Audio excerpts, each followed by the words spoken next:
Hey mamas. Admittedly, it's a bit awkward to say that I'm a divorce coach when attending a wedding, especially because I'm a self-professed mushball. I love love and weddings and sweet young couples who are all googly-eyed for each other as they walk down the aisle. I'm not cynical. Hell, I root for love every day. But I also root for self-love, healthy relationships, and consciously modeling for our kids what that looks and feels like.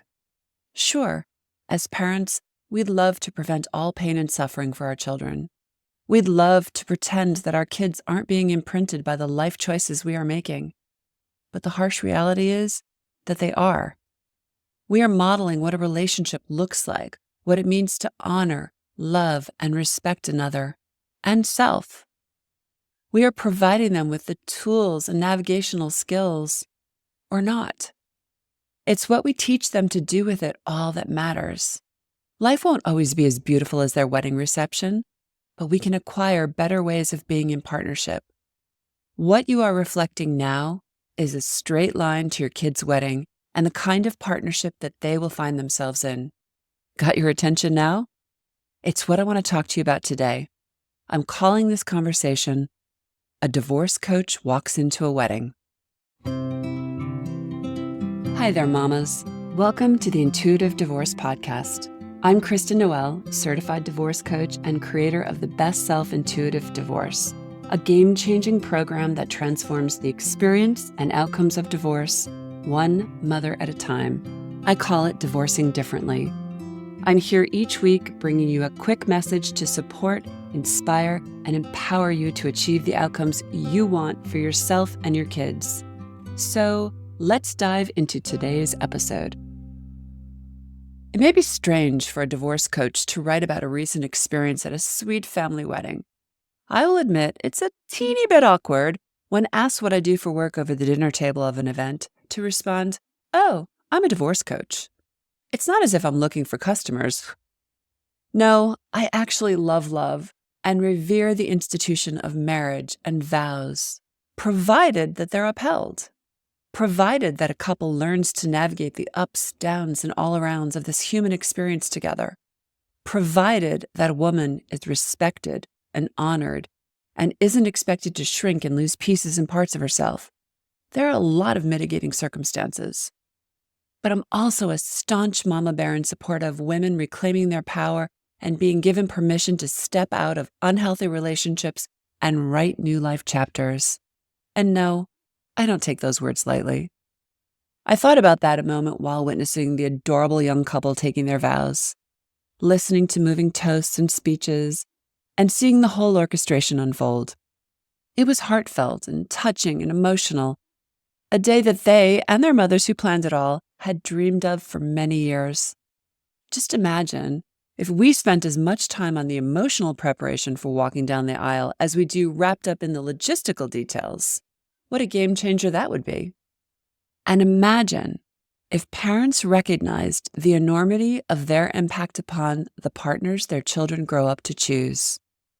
We are modeling every day for our kids what it looks like to love and be loved, how to be kind and respectful, how to face challenging times. Now, I'm not suggesting that we sugarcoat life for our kids and pretend everything is okay. That won't serve them or provide them with any coping skills to navigate their own life upheavals. But ask yourself, would you want your marriage for your kids? Is this how you want them to be loved and treated? Part of that responsibility comes from modeling self-worth. How can you expect them to choose well or differently if you allowed someone to be abusive towards you and didn't put a stop to it? You know what that says to your kids? This is how people treat each other. I know this sounds harsh, but there's so much more at stake than your experience in your marriage. It's what your kids are witnessing, downloading, and normalizing. During the marriage ceremony at the church, the pastor invited all of us there to commit to guiding, supporting, and advising this young couple. I truly love that. There was a lot of well-earned wisdom in that room.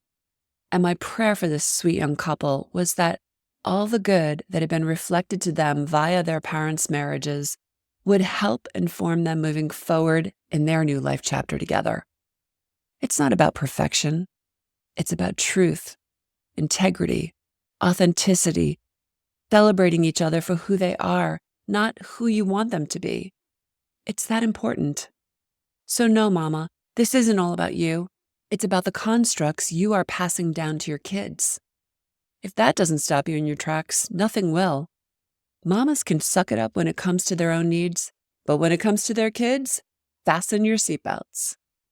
It made me consider where things go off track and how literally in this moment of celebration, no one considers that or really prepares for it. When the videographer meandered the room, inviting guests to make a toast to the young couple, this is what I said. May your life together be as beautiful as this wedding night, full of twinkly lights, glorious flowers, and shimmery candles.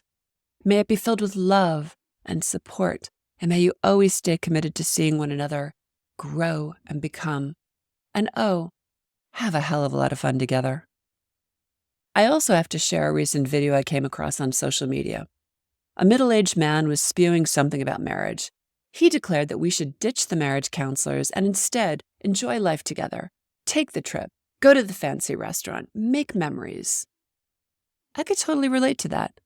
Most marriages fall into the rut of routine, and there's no one more adept at this than a mother. She acquires a PhD in people-pleasing, self-sacrifice, and surrendering her needs on the altar of motherhood and marriage. And she gets really good at it until she can no longer recognize herself, until she feels like she's crawling out of her skin, until she feels trapped beneath the thumb of perhaps a narcissist, emotional bully, or control freak. And years pass her by. We never know what we'll face in life. And most of us were ill-prepared in the self-advocacy department. But marriage isn't a life sentence if its vows and core tenets aren't upheld. But a mama must give herself permission to step out of dysfunction and unhappiness. There isn't a mama here in this intuitive divorce community who hasn't tried exhaustively to make her marriage work, but it takes two to tango. Now she needs to give herself permission to admit the truth of her reality and to know that she is worthy of new chapters and happy ever after endings. Yes, a divorce coach walked into a wedding and celebrated both the sweetness of marriage in all of its possibility, while recognizing the need for commitment to healthy and conscious self-awareness. They come hand in hand. Pull up a chair next to me, Mama. I see you. I feel you. I was you.